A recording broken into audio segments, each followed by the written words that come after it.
दोस्तों, लोकसभा चुनाव से पहले बिहार में असदुद्दीन ओवैसी साहब की पार्टी एमआईएम का गढ़ सीमांचल में तेजस्वी यादव का नजर। तेजस्वी यादव जनविश्वास यात्रा के दौरान इस वक्त सीमांचल के दौरे पर हैं और ख़ास तौर पर सीमांचल के किशनगंज, अररिया, पूर्णिया और कटिहार दौरे पर हैं।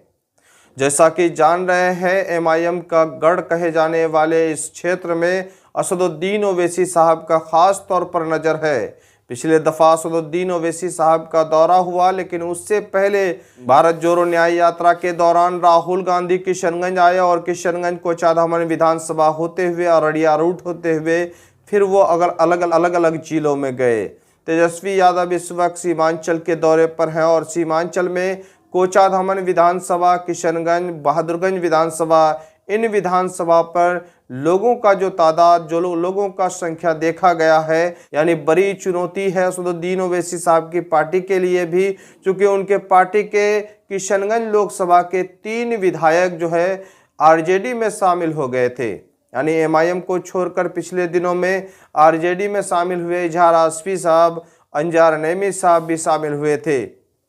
वहीं अब्बैसी से रुकमुद्दीन भी जो है एमआईएम को छोड़कर आरजेडी में शामिल हो गए थे। अब तेजस्वी यादव का जनविश्वास यात्रा में जो भीड़ और जो संख्या देखा गया है, उनके रोड शो में जो लोगों की हुजूम देखा गया है, अब देखना यह है कि ओवैसी साहब की पार्टी यानी एमआईएम के लिए बड़ी चुनौती है। इससे पहले ओवैसी साहब खुद आए थे और लोकसभा चुनाव के लिए बिगुल फूंक कर गए और किशनगंज लोकसभा में वो कई कार्यक्रम में हिस्सा लिए। जैसा कि आप जान रहे हैं कि ठाकुरगंज विधानसभा का उनका एक सभा हुआ और वहीं कोचाधामन विधानसभा में हुआ, बैसी में भी हुआ। अब कहीं ना कहीं जो सियासी माहौल जो है यहाँ पर गर्म है। वहीं बिहार के प्रदेश अध्यक्ष अख्तरुल ईमान साहब जो किशनगंज लोकसभा के एमआईएम के उम्मीदवार हैं, इस वक्त वो अपना रणनीति अलग ही बनाने के लिए निकल पड़े हैं। यानी तेजस्वी यादव इधर जनविश्वास यात्रा में सीमांचल दौरे पर हैं, तो वहीं अख्तरुल ईमान साहब भी सबसे पहले अहमदाबाद का दौरा किए और अहमदाबाद में किशनगंज लोकसभा सहित सीमांचल के लोगों से मुलाकात किए और कई सभा को वहां पर संबोधित किए। उन्होंने खास तौर पर लोगों के अंदर सियासी बेदारी लाना चाहा है। अख्तरुल ईमान साहब वहीं अब दिल्ली दौरे पर हैं, चूँकि अधिकतर जो है सीमांचल और किशनगंज के लोग बाहर रहते हैं।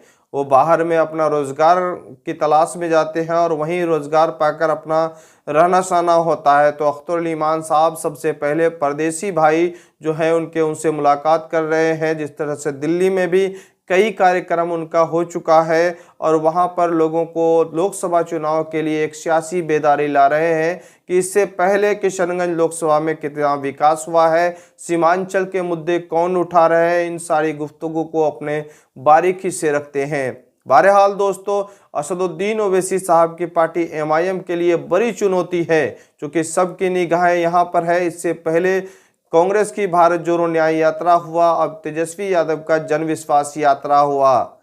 अब देखा जा रहा है कि जो बागी विधायक है जो एमआईएम को छोड़ के गए हैं, अब कहीं ना कहीं महागठबंधन के तरफ अपने समर्थकों को खींचने का प्रयास कर रहे हैं, लेकिन उसको मनाने के लिए अख्तरुल ईमान साहब का पूरा प्रयास है। इससे पहले ओवैसी साहब का भी दौरा हुआ और लगातार प्रदेश और एमआईएम के कार्यकर्ताओं का मेहनत जारी है। बहरहाल लगातार आपको इस चैनल में अपडेट मिलेगा, चूँकि इस बार लोकसभा चुनाव का बिगुल बज चुका है और लगातार सभी राजनीतिक पार्टियां अपना यात्रा शुरू कर रहे हैं कि माहौल बना रहे हैं।